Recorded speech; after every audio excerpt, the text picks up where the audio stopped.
Aeroplane. Your attention, please. This is the final call. सभी passenger से अनुरोध है कि वो अपनी सीट पर बैठ जाएं और सीट बेल्ट बांध लें। प्लेन अपनी उड़ान भरने को तैयार है। रात का समय होने की वजह से उड़ान भरने के कुछ देर बाद ही एरोप्लेन की सभी लाइट्स बंद हो जाती हैं और लोग सोने लगते हैं। लाइट बंद होने के कुछ देर बाद ही अचानक प्लेन के अंदर एक बच्चे की रोने की आवाज़ें आने लगती हैं, जिससे सभी की नींद खुल जाती है। किसका बच्चा है ये? प्लीज इसे चुप कराएं। सर, मैं माफ़ी चाहती हूँ, बस अभी सबको शांत करवाते हैं। एयर होस्टेस प्लेन की लाइट ऑन करती है और सभी पैसेंजर्स की जांच करती है, लेकिन उसे कहीं भी कोई बच्चा नहीं मिलता है। प्लेन में तो एक भी बच्चा नहीं है, फिर ये रोने की आवाज़ कहाँ से आ रही है? एयर होस्टेस सभी पैसेंजर्स को ये बात बताने ही जा रही होती है कि तभी रोने की आवाज़ बंद हो जाती है। अरे, आवाज़ बंद हो गई। पैसेंजर्स को इस बारे में नहीं बताती हूँ, वरना सभी लोग डर जाएंगे। यही अच्छा होगा कि मैं असुविधा के लिए सबसे माफ़ी मांगकर सबको सोने के लिए बोल देती हूँ। एयर होस्टेस वही करती है जो उसने सोचा होता है और सभी पैसेंजर्स दोबारा सो जाते हैं। इस बार लाइट बंद होने के कुछ देर बाद ही बच्चे के साथ साथ एक औरत के हंसने की आवाज़ भी आने लगती है। इससे एयर होस्टेस डर जाती है और तुरंत प्लेन की लाइट ऑन कर देती है। ये सब क्या हो रहा है? क्या हम शांति से सो भी नहीं सकते? I am really very sorry ma'am, मैं अभी देखती हूँ। पैसेंजर्स को शांत कराकर एयर होस्टेस वापस अपनी जगह में चली जाती है और डरते हुए अपने मन में सोचती है, जब एरोप्लेन में कोई बच्चा है ही नहीं तो ये बच्चे के साथ ये औरत की आवाज़ कहाँ से आ रही है? हे भगवान, सफ़र अच्छे से कट जाए, बस कोई दिक्कत ना हो। एयर होस्टेस ये सब सोच ही रही होती है कि तभी अचानक से आवाज़ बंद हो जाती है, जिसके बाद एयर होस्टेस डरते हुए प्लेन की लाइट ऑफ कर देती है। कुछ देर तक कोई आवाज़ सुनाई ना देने पर और एरोप्लेन में शांति का माहौल देखकर एयर होस्टेस अपनी जगह में जाके बैठ जाती है। लेकिन उसके बैठते ही वहाँ अचानक एक और घटना घटती है। उसे हवा में उड़ते हुए किसी एक बच्चे की परछाई नजर आती है, जिसे देखकर एयर होस्टेस बहुत डर जाती है। इस बार आवाज़ के साथ भूत को एरोप्लेन में उड़ता हुआ देखकर सभी बहुत डर जाते हैं।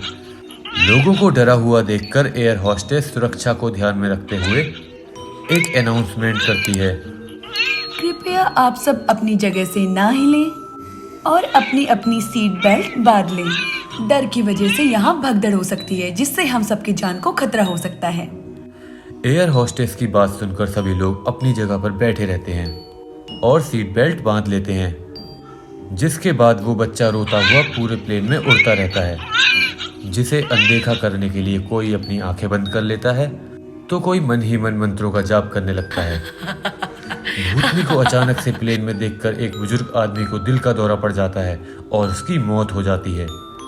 बच्चे की आवाज़ से डरे हुए लोग बुजुर्ग आदमी की मौत और चुड़ैल को देखकर और ज़्यादा डर जाते हैं। पहले से एक बच्चा कम था क्या, जो अभी ये चुड़ैल भी आ गई। इसने तो आते ही उन बुजुर्ग अंकल को भी मार दिया, ये हम सबको मार देगी। मैं ऐसा नहीं होने दूंगा, हमें अपनी जान बचाने के लिए खुद कुछ करना पड़ेगा। एक आदमी भूतनी पर प्रहार करने के लिए अपने आसपास कुछ ढूंढने लगता है। बहुत ढूंढने पर उस आदमी को अपने बैग में एक चाकू मिलता है। उस चाकू को अपना हथियार समझकर वो आदमी उसका पैना हिस्सा भूतनी की तरफ करता है।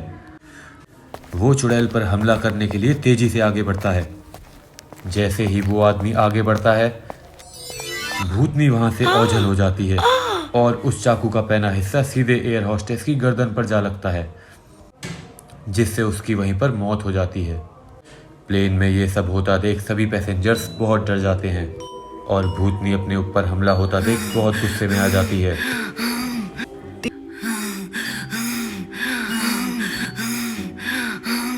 तेरी इतनी हिम्मत कि तूने मुझ पर हमला किया। मैंने किसी को कोई नुकसान नहीं पहुंचाया, फिर भी तूने मुझ पर हमला किया। अब तू नहीं बचेगा। ऐसा कहने के बाद भूतनी उस आदमी को हवा में लटका देती है और फिर उसे एरोप्लेन से बाहर फेंक देती है। इससे एरोप्लेन की खिड़की टूट जाती है और प्लेन का संतुलन बिगड़ जाता है। प्लेन के अंदर ये सब होता सुनकर और संतुलन बिगड़ता हुआ देखकर प्लेन का एक पायलट अपने कैबिन से बाहर आता है और प्लेन की हालत देखकर हक्का बक्का रह जाता है। ये सब यहाँ क्या हो रहा है और इनकी मृत्यु कैसे हो गई? पायलट की आवाज़ सुनकर भूतनी की नज़र उस पर पड़ती है। पायलट को देखते ही भूतनी गुस्से से लाल हो जाती है। तुम भी यहाँ हो। अब मैं अपना बदला लिए बिना तुम्हें यहाँ से नहीं जाने दूंगी और मेरा बदला है तुम्हारी मौत। तुम अभी तक यहाँ हो?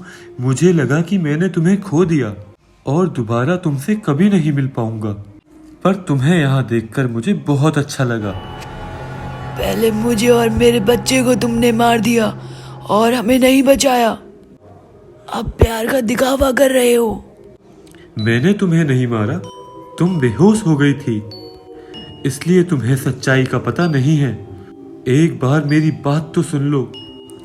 पायलट की बात सुनकर भूतनी थोड़ा भावुक हो जाती है और उसकी बात सुनने के लिए तैयार हो जाती है और उसके बाद पायलट भूतनी को सारी कहानी बताने लगता है। उस दिन जब हम लोग एरोप्लेन में सफ़र कर रहे थे, कुछ आतंकवादियों ने प्लेन हाईजैक कर लिया था और वो लोगों को डराने और मारने लगे थे। तुम तो ये सब देखकर डर की वजह से बेहोश हो गई थी, लेकिन उसके बाद बहुत कुछ ऐसा हुआ जो तुम्हें पता ही नहीं है। क्या हुआ उसके बाद?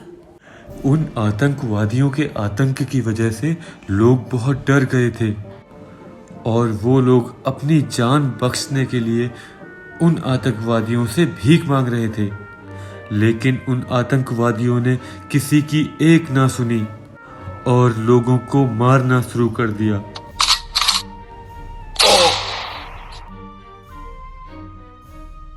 आपको जो चाहिए ले लीजिए, हमारा पैसा, सबके गहने, पर लोगों को मत मारो प्लीज, हमें जाने दो।